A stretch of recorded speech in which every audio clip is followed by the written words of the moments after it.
iqtidarda olduğunu bilir və bunu qəbul eləməyənlər də heç sevmir.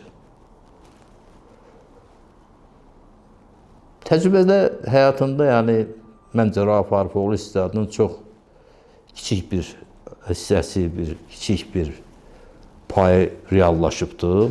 Yaxşı adamlardan fərqli azdır, pis adamlardan çoxdur. 89-cu ildə mən tanımışam ilk dəfə və sözün doğrusu heç ağlıma belə gəlmirdi ki, Tovuzdan, bilmirəm niyə heç Tovuzlar da çox tanımırdım ha. Amma mənə elə gəldi ki, bu Meşdağadandır. O vaxt rəhmətlik Hatəmin uşaqlarından biri kimi tanımışdıq. Amma istəyir Meşdağalı olsun, istər Tovuzda olsun, görə bir nəsə fərqlidir. Biz o vaxt idarə heyətimiz idi, Xalq Cəbhəsinin çox, yəni özümüz haqqında da çox yüksək düşünürdük. Və sözün doğrusu mənim diqqətimi o cəlb elədi ki, mənə elə gəldi ki, Rauf bəy bizim avtoritetimizi qəbul eləmək istəmir.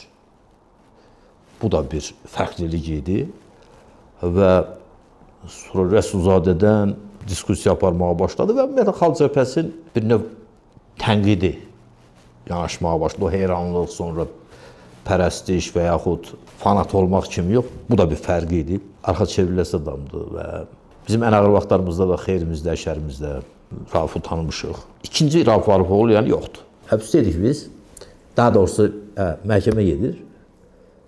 Ayxan gətirdilər oğlun.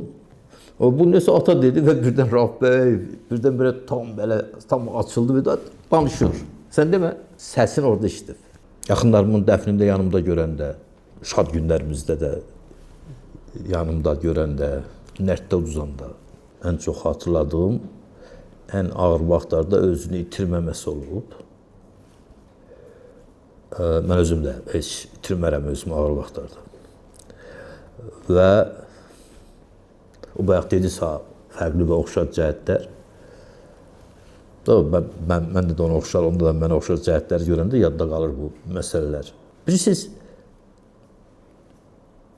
Rauf bəy mətbuatın, Azərbaycan jurnalistikasının diri şəhidlərindən biridir. O dərəcədə yəni özün bu işə də, buna da həsr eləyibdir. Sözün doğrusu indi ən son dövr, yəni söhbət keçən əsrin sonu və indiki yaşadığımız günlər daxil mən onun o xalq naminə, dövlət naminə, ümumi prinsiplər, ideyalar naminə olmaqla yanaşı jurnalistika, mətbuat ümumiyyətlə və o jurnalistlər üçün necə fərqli bir şəkildə, tamamilə fərqli bir şəkildə təəssüfkeşlik elədiyin, bir növ yandığın və özünü də yandırdığın anları görmüşəm.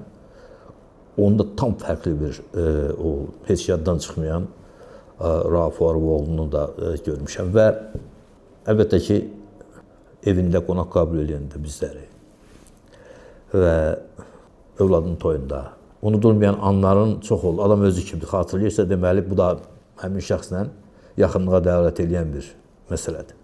Çox istəyirəm ki, bir subay qızı, bir oğlu var, onların toyunda birgə o Dünya xanımın toyunda olduğu kimi iştirak edir. Bir. Çoxlu nəvələr arzu edirəm. Ona özü də hamısı Rauf Arifoğluna oxşasın, Xuruş xanıma da oxşasınlar.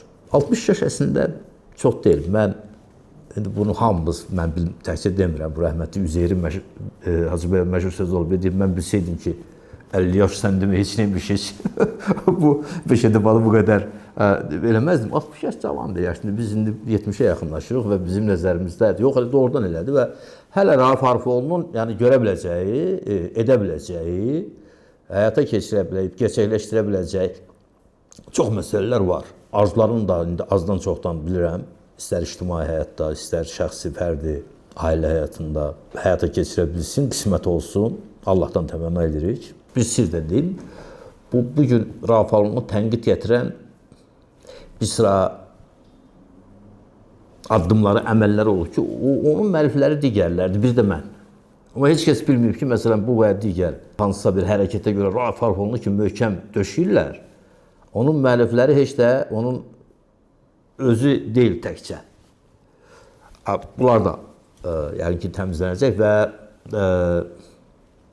lab axırda nə deyə bilərik? adətən bu cür yubileylərdə indi 60-dır, 1.60-da arzulamaq mütləq lazımdır, ən azı. Mən istəyirəm onu. Qalan Cənab Allah indi özü bilən məsləhətdir.